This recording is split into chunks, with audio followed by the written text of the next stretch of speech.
네, 오늘 본독한 말씀을 가지고 보이는 말씀, 만져지는 은혜, 성만찬의 신비라고 하는 제목으로 말씀을 나누도록 하겠습니다. 오늘날 우리가 살아가는 이 현대사회의 가장 큰 특징 중에 하나가 모든 것이 이미지화되고 또한 쇼화되었다는 거예요. 그래서 이것을 프랑스의 철학자 중에 기 드보로라고 하는 분이 그의 저서인 스펙터클의 사회라고 하는 책에서 이렇게 지적하고 있습니다. 우리 한번 같이 한번 읽어보실까요? 현대 자본주의 사회에서 인간은 직접 경험하고 소통하는 실제를 잃어버렸다. 사람들은 진짜 삶을 사는 것이 아니라 화면에 비친 화려한 이미지와 껍데기 상징만을 소비하며 살아가는 구경꾼으로 전락했다. 오늘날 우리의 삶은 소셜미디어에 올라오는 화려한 사진들을 보며 그 사람을 다 안다고 착각합니다. 온라인에 가벼운 이모티콘 몇 개로 관계를 대신하기도 합니다.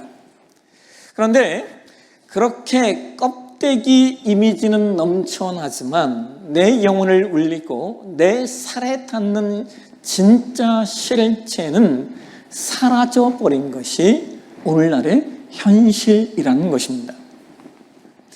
이러한 비상성은 안타깝게도 우리의 신앙생활 안에 또 은밀히 침투했습니다. 그래서 일단의 성도님들이 예배를 드리면서도 마치 관람객처럼 구경만 하다가 집에 돌아가는 경우들이 있습니다. 교회에 와서 예배를 드려야 되는데 그 교회를 판단하고 그 교회를 평가만 하다가 집에 돌아가는 경우들이 있다는 거예요. 또한 그뿐만 아니라 기독교의 거룩한 예식들을 그저 지나가는 어떤 종교적 형식이나 혹은 귀찮은 절차쯤으로 여기는 영적 무감각증에 빠져 있는 분들도 적지 않다라고 하는 것이 오늘날 한국교회의 현실입니다. 그러나 여러분, 기독교 신앙은 결코 관념적인 철학이나 표상적인 이미지 쇼가 아닙니다. 하나님은 우리의 영혼이 머리로만 맴도는 지식에 머물지 않고 우리의 오감과 그리고 우리의 전 인격으로 창조주의 은혜를 맛보고 경험할 수 있도록 놀라운 선물을 주셨습니다. 그것이 바로 성만찬 예식입니다. 우리가 다음 주일인 8월 23일 주일에 온 교회가 함께 주님의 거룩한 성만찬을 거행하게 되는데요. 그래서 오늘 이 성만찬이 어떤 신학적 무게를 지니고 있는지 오늘 말씀 속에서 좀 확인하려고 합니다. 오늘 우리가 읽은 본문인 고린도서 11장은 사도 바울이 그 당시에 고린도 교회가 범하고 있던 가장 심각한 영적 무지를 호되게 질책하는 말씀입니다. 그러면서 성만찬의 본질을 가르쳐주고 있는데요. 여러분, 당시에 고린도 교회의 성도들은 성찬 예식을 단순한 어떤 친목을 위한 식사나 혹은 자신의 배를 채우기 위한 잔치 정도로 가볍게 여겼습니다. 그래서 부자들은 별로 할 일이 없으니까 종들에게 일을 다 시키고 일찍 교회에 와가지고 먼저 음식을 배불리 먹고 포도주에 취했고, 반면에 일상의 일 때문에 늦게 교회에 도착한 가난한 성도들과 그리고 그 당시의 노예 신자들은 음식이 다 떨어져 굶주리고 소외당했습니다. 그들은 성만찬의 떡과 잔 속에 담긴 예수 그리스도의 찢기신 몸과 흘리신 피의 거룩한 실제를 분별하지 못했던 것입니다. 그래서 사도 바울은 오늘 보면 고린도전서 11장 27절과 29절의 말씀에서 우리의 가슴이 서늘할 정도의 엄중한 경고를 던지고 있습니다. 말씀 한번 같이 한번 보실까요? 그러므로 누구든지 주의 떡이나 잔을 합당하지 않게 먹고 마시는 자는 주의 몸과 피에 대하여 죄를 짓는 것이니라. 주의 몸을 분별하지 못하고 먹고 마시는 자는 자기의 죄를 먹고 마시는 것이니라. 여러분, 이것은 사도 바울이 성만찬이 어떤 단순한 어떤 교제나 어떤 단순한 퍼포먼스가 아니라고 말하는 겁니다. 이 식탁은 만왕의 왕이신 예수 그리스도의 거룩한 임재가 있는 자리이기에 자신을 살펴야 되고, 그리고 분별함 없이 참여하는 것은 영혼의 화를 자초하는 엄중한 문제라고 신학적인 선언을 하고 있는 겁니다. 우리는 오늘 봉독한 말씀 속에서 두 가지 헬라어 원어의 단어를 통하여서 우리가 어떻게 성만찬을 준비해야 되고 어떻게 성만찬을 대해야 하는지에 대해서 신자의 자세와 태도를 배우게 되는데요. 먼저 고린도전서 11장 24절을 한번 보실까요? 같이 한번 읽겠습니다. 축사하시고 떼어 이르시되 이것은 너희를 위하는 내 몸이니 이것을 행하여 나를 기념하라 하시고. 여러분, 여기 24절에 축사하시고라고 하는 단어가 원어예요. 유카리스테사스라는 단어예요. 유카리스테사스. 이 단어는 조언을 뜻하는 유라는 단어와 은혜를 뜻하는 카리스라고 하는 단어가 합해져서 만들어진 말입니다. 그래서 이 단어에서요, 성만찬을 뜻하는 공식 명칭인 유카리스트라고 하는 단어가 나오게 돼요. 여기 유카리스테사스라고 하는 단어는 어떤 의미를 가지고 있냐면, 나를 살리기 위해 십자가에서 모든 것을 찢으신 그 하나님의 압도적인 은혜에 대하여 우리의 영혼의 깊은 곳에서 터져 나오는 최고의 감사, 그 최고의 감격, 그 최고의 은혜, 그 최고의 감사를 말하는 단어가 유카리스테사스라는 단어입니다. 그러니까 성만찬은 어떤 의무적인 종교 행사가 아니라 은혜의 빚진 자에게서 흘러나오는 전율적인 감사인 겁니다. 그럼 또 하나, 고린도전서 11장 29절을 한번 보실까요? 같이 한번 읽겠습니다. 주의 몸을 분별하지 못하고 먹고 마시는 자는 자기의 죄를 먹고 마시는 것이니라. 여러분, 여기 분별하지 못하고라고 하는 문장이 헬라 영어의 디아크리논이라는 문장이에요. 원어에 분별하다라고 하는 단어는 디아크리노라는 단어인데요.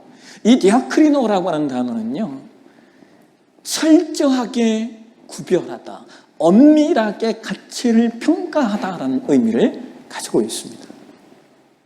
즉, 성만찬에는 철저한 분별성과 엄밀한 구별성이 있어야 한다는 거예요. 여러분, 우리 교회 성만찬이 보편적으로 다른 교회들이 하는 성만찬과 약간 그 내용과 형식이 다르잖아요. 근데 제가 성만찬을 이렇게 공부하고 연구하면서요, 가장 마음이 아팠던 게 뭐냐면, 한국 교회가 성만찬을 하는데 카스테라 빵을 사다가 잘라서 그것을 성찬용 빵으로 사용했다는 거예요. 그죠? 여러분, 카스테라 빵 한번씩 다 드셔보셨죠, 교회에서. 근데 도대체 언제부터 한국 교회가 카스테라 빵을 사다가 성찬용 빵으로 썼는지 그 내용이 없어요. 그 이유가 뭐냐면은 성찬식을 그저 편하게 혹은 쉽게 치르려고 하는 그러한 태도와 마음 속에서 이런 일들이 일어났다는 거예요. 그래도 우리 어른들은요, 옛날 우리 어른들은요, 포도주는 어느 정도 구별을 했어요. 그래서 예전에는요, 우리 교회 권사님들이 한 해 사역 가운데 하나가 성찬용 포도주를 담그는 일들이 사역 가운데 하나였습니다. 그건 어느 정도 했는데 왜 근데 도대체 빵은, 성찬용 떡은 카스테라를 사다가 그걸 쪼개서 나누었는지 저는 사실 이것이 듣게 되면 대단히 마음이 아팠습니다. 사실 여러분, 한국교회는 성만찬을 좀 약화시킨 면이 있어요. 왜 그러냐면 가톨릭 교회는 예전 중심의 교회이기 때문에 성만찬이 예배의 모든 것입니다. 가톨릭 교회 예배는요, 설교 중심, 말씀 중심의 예배가 아니에요. 성찬 중심의 예배입니다. 그런데 개신교회는 말씀 중심의 교회이다 보니까 상대적으로 예전 신앙이 약화된 부분이 있다는 거예요. 그러니까 여러분, 우리가 오늘 성만찬이 어떤 교리적 의미를 가지고 있는지 알아야 되고요. 특별히 교회 역사 속에서 성만찬을 이해하는 방식이, 내용이 어떤 것인지 우리가 알아야 됩니다. 여러분, 성만찬은요, 크게 4가지 설이 있어요. 성만찬을 이해하는 내용으로 4가지 설이 있어요. 하나는 화채설이라고 하는 것이고요. 또 하나는 공제설이라고 하는 것이고, 또 하나는 기념설이라고 하는 것이고, 또 하나는 영적 임재설이라고 하는 거예요. 이것은 기독교의사 역사 속에서 성찬을 이해하는 4가지 내용이에요. 그리고 이것을 조금 더 세밀하게 설명하면, 화채설은 떡과 포도주가 성찬식을 행할 때 사제가 그 성찬식을 위한 떡과 포도주에 손을 얹고 기도하면 그것이 진짜 예수님의 물리적인 살과 포도주로 변한다는 설이에요. 그래서 화채설이에요. 이것을 계승하는 교회는 가톨릭 교회입니다. 그 다음 공제설은 떡과 포도주 주위에 예수님의 몸이 함께 공존한다는 설이에요. 이 설을 주장한 분이 마틴 루터예요.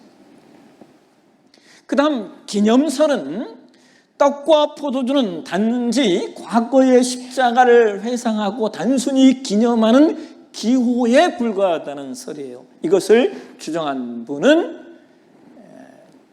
윌리 츄빙글리라는 종교개혁자입니다.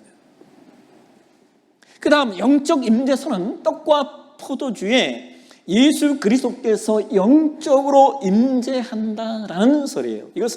이 설을 주장한 분은 종교개혁자 존 칼빈입니다.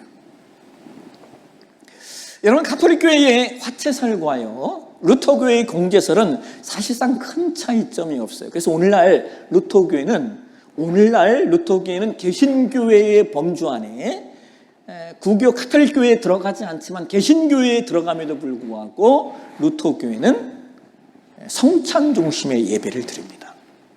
또 성모의 교회가 유사해요. 가톨릭 교회의 화채설과 루터교회의 공제설은요, 사실상 큰 차이가 없습니다. 그 다음 기념설과 영적 임재설은 서로 가깝기는 하지만 그럼에도 불구하고 분명한 차이점이 있습니다. 기념설은 그저 하나의 상징이라는 의미이고, 영적 임재설은 가톨릭 교회처럼 성만찬 때 받는 떡과 포도주가 실제로 예수님의 살과 피로 변하는 것은 아니지만 그 안에 영적 의미가 있다라고 말하는 거예요.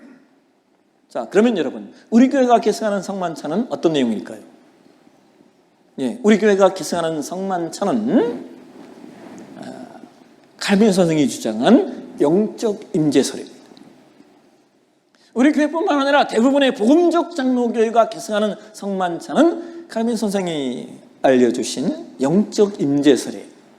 왜냐하면 칼빈 선생이 기독교 강요 제4권에서 이런 말씀을 하셨기 때문에.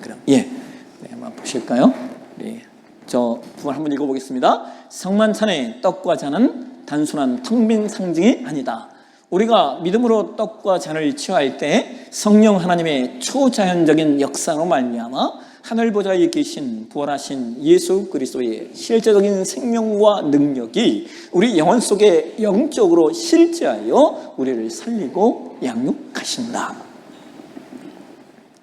성만찬의 포도주와 떡이 가톨릭 교회나 루터교회처럼 실제로 예수 그리스도의 살과 피로 바뀌는 것은 아니지만 성만찬을 통하여 예수님이 주시는 생명과 능력이 우리 안에 실제하는 역사가 일어난다는 거예요. 그러니까 여러분, 칼빈 선생이나 혹은 사도대 신앙을 계승한 분들을 가리켜 우리가 교부라고 이야기하잖아요. 그 교부 중에 그 아구스티누스라고 하는 학자가 성만찬을 뭐라고 말하냐면, 성만찬은 눈으로 보는 하나님의 말씀이라고 말합니다. 그러니까 성만찬도 뭐라는 거예요? 하나님의 말씀이라는 거예요. 여러분, 우리는 귀로 설교 말씀을 듣습니다. 그러나 연약한 인간은 귀로만 들어서는 쉽게 잊어버리고 의심에 빠져요. 그래서 하나님은 연약한 우리를 불쌍히 여기서 복음을 눈으로 보게 하고 손으로 만지게 하고 입으로 씹어 삼킬 수 있는 물질의 형체로 우리에게 내려주셨는데, 그것이 바로 성만찬이라는 거예요. 여러분, 이것은 여러분, 우리 교회는 학교 선생님들이 많잖아요. 우리 교회 특징이에요. 직업군 중에 가장 많은 직업군이 도청 공무원보다 선생님들이 훨씬 더, 학교에서 교사로 일하는 분들이 훨씬 더 많아요. 근데 여러분, 학습 심리학에 이런 내용이 있잖아요. 인간의 뇌는 청각 정보, 즉 귀로 듣는 것보다 시각 정보, 눈으로 보는 것, 촉각 정보, 손으로 만지는 것, 미각 정보, 맛보는 것이 결합된 다감각적 인지를 거칠 때 뇌가 장기적으로 기억하고 사람의 신념 형성 신경망이 수십 배나 활성화된다라고 말해요. 그러니까 이 성만찬은 우리 기독교 예식에서 대단히 중요한 거예요. 왜? 우리가 눈으로 볼 뿐만 아니라 만지고 그리고 맛보아 느낄 수 있는 예식이기 때문입니다. 그래서 팀 켈러라고 하는 목사님이 이 성만찬에 대해서 현대 지성인들을 향하여 팀 켈러 목사님이 이런 얘기를 하셔요. 보실까요? 예, 같이 한번 읽도록 하겠습니다. 현대인들은 늘 지적인 회의와 불안에 시달린다. 내가 진짜 구원받았는가? 하나님이 진짜 나를 사랑하시는가? 머릿속 생각은 늘 요동친다. 그때 성만찬의 떡이 내 혀끝에 닿고 포도주가 목구멍을 넘어가는 물리적 실제를 경험할 때 우리의 뇌와 영혼은 비로소 하나님의 사랑은 뜬구름 잡는 이야기가 아니라 내 삶에 침투한 절대적 사심을 온몸으로 체화하게 된다. 그러니까 성만찬은 의심 많은 현대인의 머리와 마음속에 예수 그리스도의 십자가가 지어낸 신화가 아니라 나를 살려낸 역사적이고 우주적인 실제이다라는 사실을 오감으로 각인시키는 하나님의 완벽한 심리적이며 영적인 치유장치라는 거예요. 그래서 여러분, 우리가 성만찬을 경홀히 여겨서는 안 됩니다.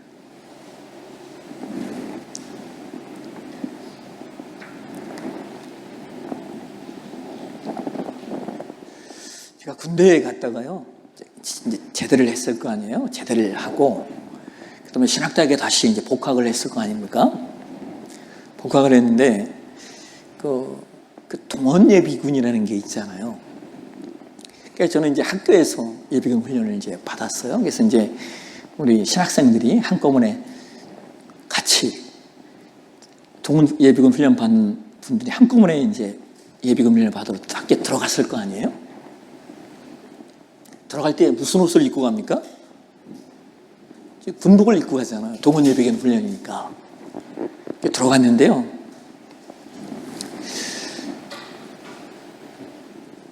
신학생들한테 예비군복을 입혀놓으니까 그때부터 진짜 예비군이에요. 참 아이러니하게도 그 예비군 훈련장의 그 예비군 그걸 관리하는 장교가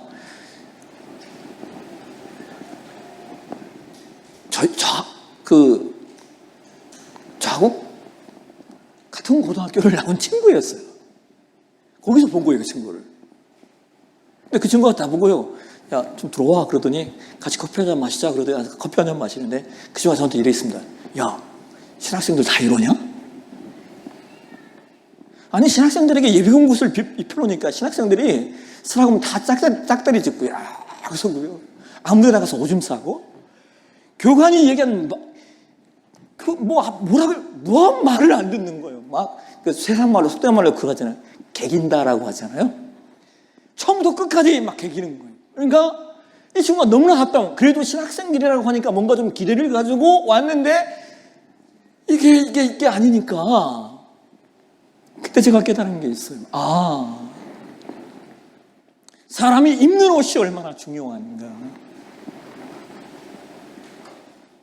사람이 입고 있는 옷이 얼마나 중요한가를 깨달았어요. 평소 땐 학교에서는 거의 그 교회 가면 다 전도사예요. 신학생들이니까. 아이들 앉혀놓고 설교하고 하는 그런 전도사들이고 한데, 군복을, 예비군복을 입혀놓으니까 아무데나 가서 오줌을 싸는. 여러분, 이 사람이 가진 이 외형의 옷, 그 다음에 그 속에서 가는 이 마음의 태도, 이 마음이 갖는 이 마음씨, 이 생각이 얼마나 중요한지요.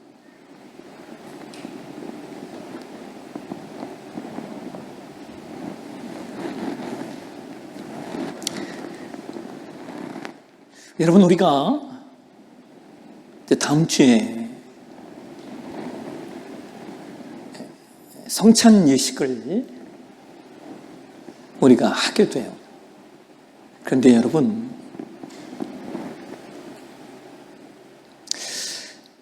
오늘 저와 여러분 안에 이 성만찬을 좀 가볍게 여기는 영적 무례함을 저와 여러분이 좀 오늘 좀 내려놓는 시간이 되셨으면 좋겠습니다.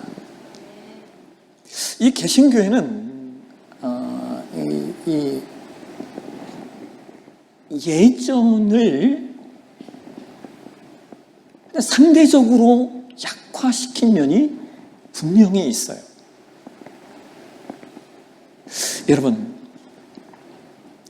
17세기 스코틀랜드 장로교회와 청교도 신앙의 선진들은 성만찬을 앞두고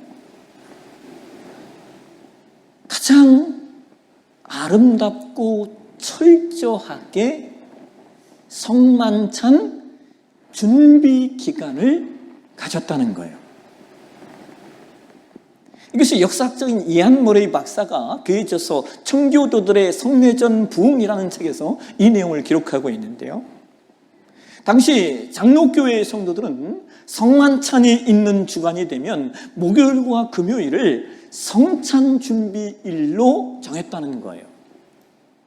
그때 했던 일이 뭐냐? 가정마다 하루 한 끼 이상의 금식을 했고, 또 지난 몇 달간 형제와 혹은 이웃에게 지은 죄와 그리고 가족들에게 상처 준 말을 회개하는 시간을 가졌다는 거예요.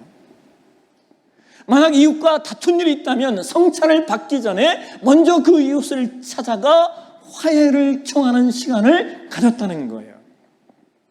그리고 토요일 저녁이 되면 당회원들, 즉 목사와 장로들이 성도들과 깊은 영적 문답을 나눈 후에 합당하게 회개하고 준비된 성도들에게 하면 납부로 만든 작은 증표인 성찬 토큰을 주었대요.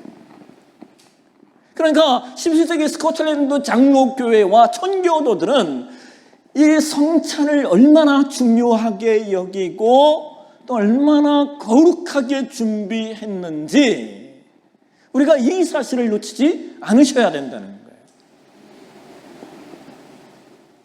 여러분, 미국의 대각성 운동을 이끌었던 조나단 에드워즈라고 하는 목사님이 계세요. 이분의 아주 유명한 일화가 있어. 이분이 그런 얘기를 해요. 이분의 전기에 보면 이분이 설교에서 천국을 이야기하면 천국이 임했고, 설교에서 지옥을 이야기하면 지옥이 임했대요. 이건 아주. 그런데 그렇다고 이분이요, 설교를 뭐 대단하게 잘했냐? 아니에요. 설교 1시간 동안 원고 이렇게 읽는 거예요. 설교를 이렇게 하신 분입니다.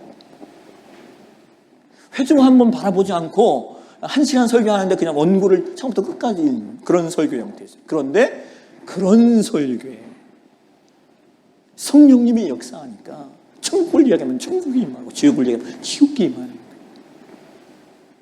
조나단 에드워드 목사님이요, 성찬에 대해서 이런 얘기를 해요. 온 성도가 한 주간 금식과 회개로 자신을 씻고 성만찬의 떡과 잔을 받는 순간 예배당 안에는 인간의 언어로 설명할 수 없는 성령의 거룩한 영광과 압도적인 임재가 임했다.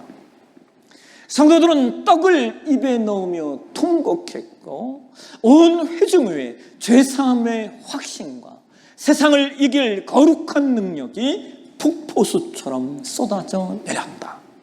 철저히 준비된 자들에게 성만찬은 이 땅에서 미리 맛보는 천국의 영광 그 자체였다.